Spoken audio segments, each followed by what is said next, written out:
दोस्तों, आज की कथा से जानेंगे कि देवों के देव महादेव शिव को नाग जाति क्यों परम प्रिय है। तब तक आप वीडियो को लाइक करके कमेंट में हर हर महादेव का जयकारा लगा दीजिए। दोस्तों, शिव जी ने नागों को अपना कर वह गौरव प्रदान किया जो किसी दूसरे को प्राप्त नहीं हुआ। वैसे शिव जी की शरण में जो भी पहुंचा, शिव जी ने उसे अपने ललाट पर बैठाया, चाहे वह चंद्रमा हो या गंगा, किंतु नागों से अपना संपूर्ण शरीर ही मंडित कर लिया, जिसके कारण नाग जाति शिव के साथ पूजनीय बन गई।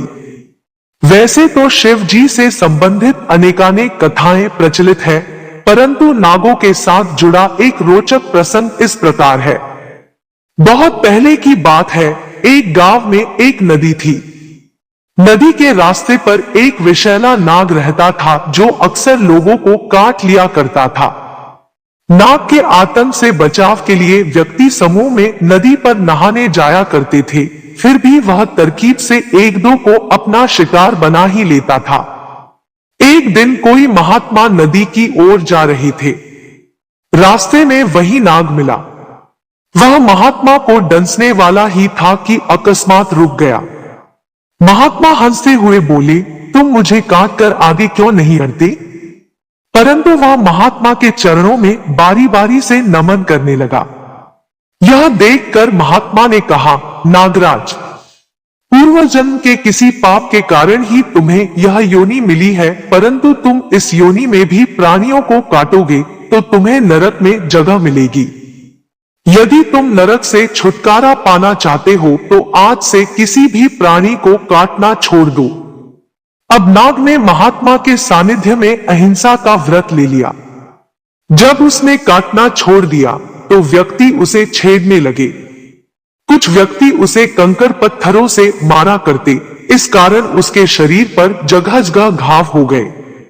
कुछ दिनों पश्चात वही महात्मा जी दोबारा नदी के रास्ते जा रहे थे तो उनकी एक बार फिर उस नाग से मुलाकात हो गई। उसकी दयनीय हालत देखकर मुनि ने कारण जानना चाहा तो नाग ने कहा, लोग मुझे पत्थर मारते हैं। इस पर महात्मा जी ने कहा, नागराज, मैंने तुमसे किसी को न काटने के लिए कहा था, लेकिन ऐसा तो नहीं कहा था कि यदि कोई तुम्हें परेशान करे तो उसकी तरफ गुस्सा भी मत करो। अब ध्यान से मेरी बात सुनो, आज से तुम्हें जो भी परेशान करे उसकी तरफ तुम फुंकार मारकर दौड़ा करो। ऐसा करने से तुम्हें परेशान करने वाले भय के मारे दूर भागने लगेंगे। अब नाग के नजदीक जो भी आता और छेड़छाड़ करता तो वह गुस्से में जोर से फुंकारते हुए झपटने का नाटक करता, जैसे इसी वक्त काट लेगा। नाग के स्वभाव में आए इस बदलाव को देखकर सब व्यक्ति सतर्क हो गए एवं डरने लगे। अब कोई भी उसे छोड़ने की कोशिश नहीं करता। एक बार वही महात्मा फिर से नाग के नजदीक आए और कहा, मैं तुमसे बहुत खुश हूं, बोलो क्या चाहते हो? नाग ने उत्तर दिया, मैं सदैव आपके नजदीक रहूं, बस यही मेरी अभिलाषा है।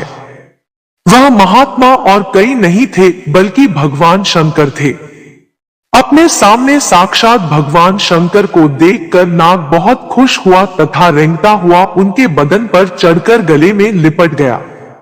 बस तभी से नाग शिव जी के गले का आभूषण बन गया। दोस्तों, आपको ये कथा कैसी लगी कमेंट करके जरूर बताइए और ऐसे ही नई नई कहानियों के लिए हमारे चैनल को सब्सक्राइब भी कीजिए।